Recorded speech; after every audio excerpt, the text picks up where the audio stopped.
Hillary Clinton refusing to release the transcripts of her paid Wall Street speeches, and now we know why. While she was publicly bashing banks on the campaign trail, WikiLeaks got a hold of those speeches. And here are some of the things that she said. To a Goldman Sachs symposium in 2013 about the banking crisis, I think there's a lot that could have been avoided in terms of both misunderstanding and really politicizing what happened. And also to Goldman Sachs, this is what she said about the controversial Dodd-Frank banking bill. There was also a need to do something for political reasons. Our Fox Business All-Stars, Charlie Gasparino and Sandra Smith, are back with us. And we're so shocked. Yeah, Charlie, you said it all along. Nobody's surprised by any of this. But why is it not having a systemic impact in the election? And then also, why is it really not being reported the way you would think it should be? We did a lot. I wrote a column in the Post this week, particularly about the Goldman Sachs stuff, which is hysterical. She's basically, in some of those things, she was basically saying, use your power and clout of your campaign contribution to influence Washington. Could you imagine what Elizabeth Warren would have said about that if that came out during the primaries when she was going up against Bernie Sanders? And listen, some of this is the fact that the Donald Trump revelations about the tape and his vile language is about sex, and that usually has a higher rating. The demographic likes that.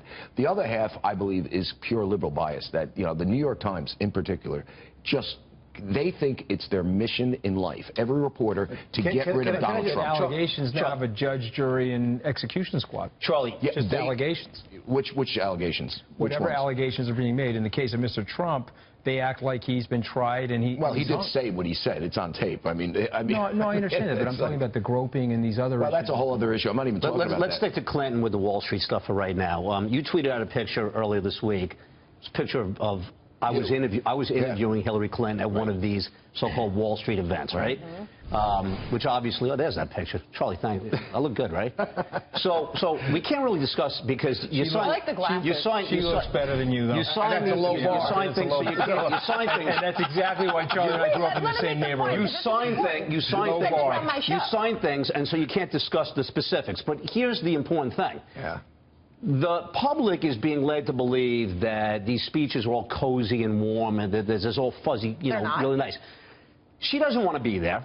She doesn't like the people. So why is she there? She wants the money. No, she is there. She does not, Charlie. She is contractually obligated to take a certain amount of pictures. She loves Lloyd Blankfein. We wouldn't sign her for the salt company. She wants a certain. The way these things work. We talked about this on Outnumbered. They say they're going to stay a certain amount of time, and they want to take a certain number of pictures, and they want to come in, get that check, say what they want to say. She wants her check, and she wants to say what they want to hear. I wish the public, and that is that she sympathizes with Wall Street, and she wants Wall Street to thrive, because if they don't, she doesn't. But I will tell you, I love having Democrats at our events, even though I'm a Republican. I wouldn't sign that contract because of the stipulations. The only reason why she didn't speak, you wouldn't be there then. The only reason why she didn't speak at the SALT conference is that she wanted to be there for 59 minutes and 59 seconds. And I think that the public would be very surprised at the kind of people... The money.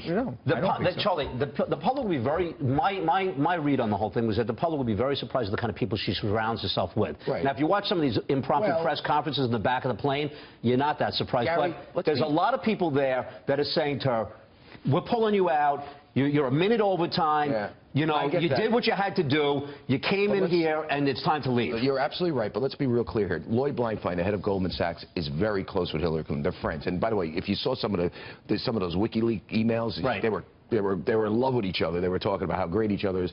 The other thing is we should point out that the Clinton staff is very close to Wall Street. Cheryl Mills is on the board of BlackRock, run by Larry Fink, the CEO, who, by the way, wants to be Hillary Clinton's Treasury Secretary.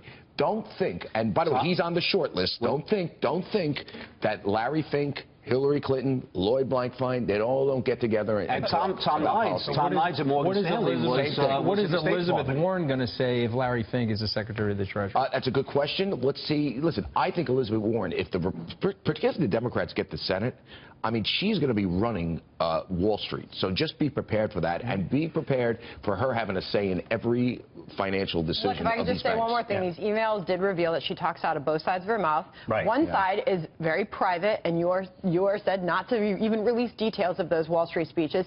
Publicly, she condemns Wall Street. Yeah. She wants to break up the bank. She wants to... We also learned from WikiLeaks she gets fed the questions and answers when she goes on MSNBC. These other places. By the way, does she want to break up the banks, though? I bet not. Well, she hasn't gone that far. She hasn't gone that... Well, let's see. They have differed a bit on their take on that. My answer to that, and you'll know early next year if she's elected, who does she surround herself with? Charlie, Sandra, thanks for joining us.